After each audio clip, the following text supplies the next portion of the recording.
Bonjour et bienvenue à toi dans ce nouveau cours en droit de l'urbanisme. Aujourd'hui, je te propose un cours sur les dispositions d'urbanisme spécifiques à certaines zones. Pour ce faire, je te propose le plan suivant. Nous verrons dans un premier temps les dispositions applicables au littoral, puis les dispositions applicables aux zones de montagne. Tu es prêt? Alors, c'est parti! Tout d'abord, étudions ensemble les dispositions applicables au littoral. Tout d'abord, tu peux noter que la loi littorale date du 3 janvier 1986. Cette loi va venir poser certaines dispositions concernant les littoraux nationaux qui vont venir donc s'imposer tout doucement au niveau de la planification urbaine, dont le SCOT ou le PLU que nous verrons dans d'autres vidéos. Ainsi, ils se doivent d'être respectés par toute personne publique, mais aussi les personnes privées, et ce, à tous les projets. Maintenant, regardons le champ applicable de cette loi littorale. Tout d'abord, tu peux noter qu'elle va venir s'appliquer aux communes littorales. C'est l'article L 321-2 du Code de l'environnement qui le régit. En effet, tu peux noter que toutes les communes, riveraines d'une mer ou encore d'un océan, d'un étang salé ou d'un plan d'eau, se doivent de respecter la loi littorale de 86. D'autre part, il y a une liste des communes qui est fixée par cette loi, notamment par décret du Conseil d'État, qui permet de savoir quelles sont les communes qui sont assujetties à la loi de 86. D'autre part, tu peux noter que les communes qui ne sont pas géographiquement littorales, mais qui participent à un certain équilibre écologique, économique littoraux, se doivent de respecter également la loi littorale. À présent, étudions ensemble le contenu de cette loi. Eh bien, cette loi, elle vient fixer les conditions de l'urbanisation en zone littorale. Ainsi, les conditions en zone littorale sont prévues à l'article L 121-8 du Code de l'urbanisme.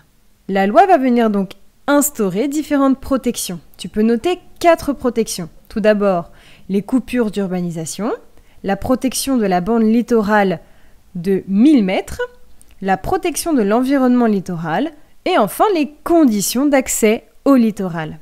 Il existe d'autre part 2 servitudes administratives en matière de littoral. Il y a les servitudes de passage longitudinale qui est à l'article L 121-31 et ensuite les servitudes de passage transversales au rivage. Et ici c'est l'article L 121-34 du Code de l'urbanisme qui le régit. Cette loi littorale de 1986 va donc permettre de cadrer et de protéger toujours l'environnement, les zones urbaines, mais également cadrer les projets qui pourraient porter atteinte aux zones littorales. À présent, étudions ensemble les dispositions applicables aux zones de montagne. Tout d'abord, définissons ensemble ce qu'est une zone de montagne au sens du Code de l'urbanisme. Eh bien, en fait, la zone de montagne se caractérise par des handicaps significatifs qui vont venir entraîner des conditions de vie plus difficiles et qui viennent restreindre l'exercice de certaines activités économiques.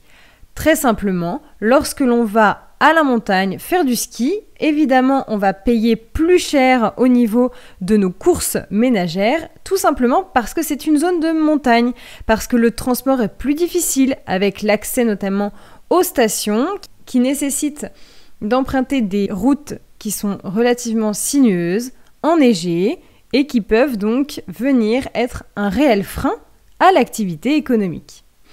L'article L 122-1 et suivants du Code de l'urbanisme vont venir te préciser ce qu'est une zone de montagne. Donc je te conseille d'aller les lire.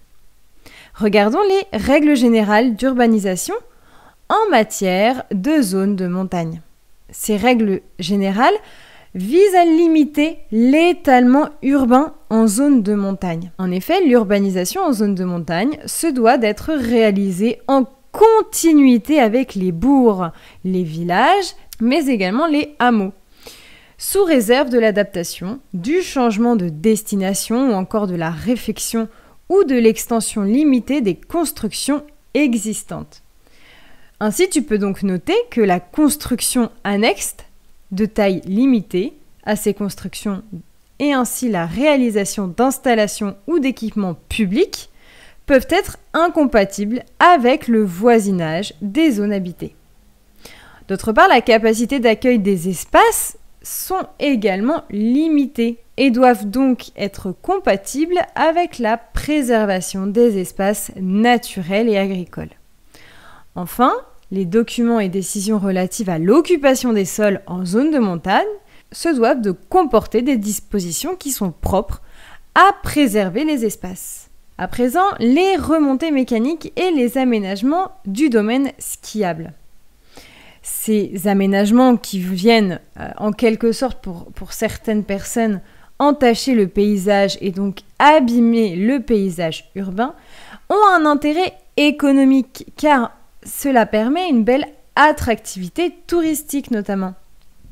Et oui, un domaine skiable qui n'aurait plus de télésiège ou de remontée mécanique, quelle qu'elle soit, n'attirerait pas beaucoup de monde.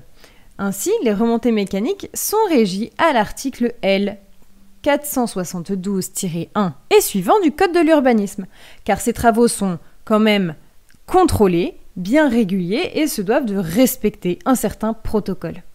Ainsi, l'aménagement du domaine skiable, régi à l'article L 473-1 du Code de l'urbanisme, demande certaines autorisations, notamment au niveau des autorités compétentes en matière de permis de construction. Continuons à présent sur les dispositions applicables aux zones de montagne. La protection du patrimoine montagnard, bien évidemment. Tu peux noter que c'est l'article L 122-9 du Code de l'urbanisme qui va venir imposer que tous les documents et décisions relatifs à l'occupation des sols se doivent de comporter des dispositions propres à préserver les espaces, paysages, bref, l'urbanisation en zone de montagne. La limite de l'urbanisation sur les rives de plans d'eau à présent. C'est l'article L 122-12 et suivant du Code de l'urbanisme qui le régit. Tu peux noter pour cette catégorie particulière qu'il y a des parties naturelles, des rives, des plans d'eau, ou encore des plans d'eau naturels ou encore artificiels, qui se doivent d'être protégés sur une distance de 300 mètres à compter de la rive. Ainsi, toute construction ou encore installation de routes nouvelles ou d'autres constructions sont totalement interdites, et ce pour préserver le patrimoine montagnard. Voilà, j'espère que ce cours en droit de l'urbanisme a bien su t'aider dans tes révisions. En tout cas, n'hésite pas à t'abonner et à partager la vidéo. Et je te dis à bientôt!